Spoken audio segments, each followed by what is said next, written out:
next rule, the next rule here is what we call the power rule.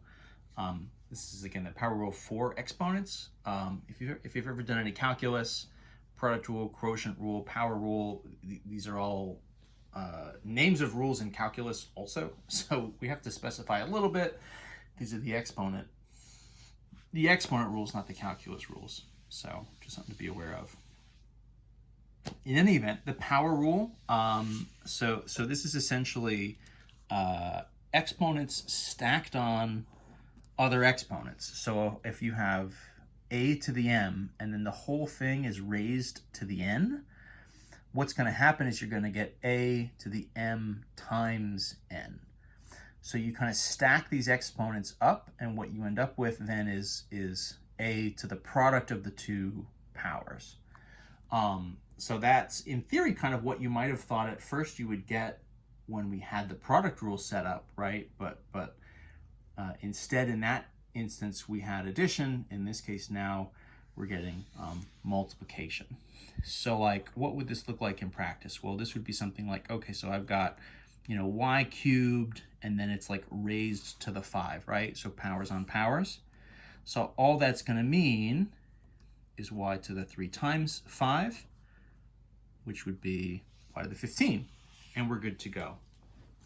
The basics, I didn't really do sort of an explanation here, but in theory, what's happening is you would have, right, y cubed times y cubed times y cubed times y cubed times y cubed, right? You'd have you'd have 5 y cubes all in a row. Each of those is going to get you 3, so 3, 6, 9, 12, 15 y's total, right? It's pretty much just an extension of the product rule. You're just kind of expanding out what this would look like, and then you're kind of adding them all up, but of course that type of addition is really just going to be the same as multiplying the two powers together. So that's kind of a faster way to get us there rather than having to sort of take these apart each time. Gosh, I'm trying to think. This also works if we have, negative powers, I guess, right? So what if I've got, x to the negative 2, and then the whole thing is raised to the 4. So that would be negative 2 times 4. So that's x to the negative 8, which for us, right, would look like 1 over x to the 8, right? Something kind of like that. By itself, that's not a super mind-blowing rule. So let's add one last rule into the mix, and so that's going to be what we call the power of a product rule. I'm not totally sure actually if our book calls it that. Power of a product rule.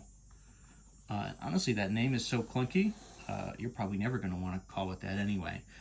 This is essentially just a distribution rule. So if you've got, a times b is your kind of base, and it's raised to the m, what you're going to do is distribute a to the m times b to the m. It's just a rule that says you can essentially distribute your exponents over multiplication, right? So if you've got some sort of product of two or more different terms and the whole thing is raised to a power, then that means you can essentially distribute and just take everything individually raised to a power. This is helpful if you have something like, right, 3x y to the 4, and then the whole thing is squared, right? So let's break this down kind of one chunk at a time. So this would be each of these pieces raised to the 2, right? So that's 3 to the 2 times, right, x to the 2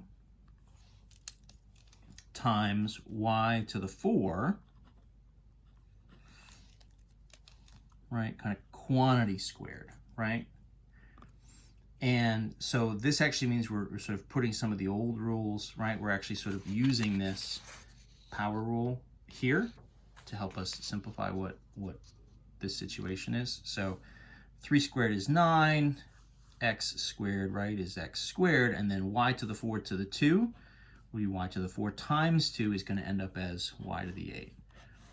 So kind of using that in conjunction with the power rule is pretty good, and definitely helps us kind of clean up and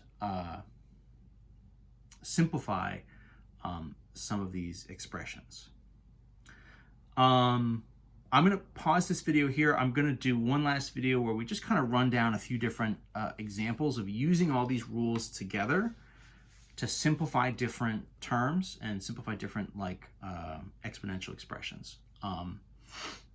So we'll do one last video just with some different examples of all these kind of rules mixed together.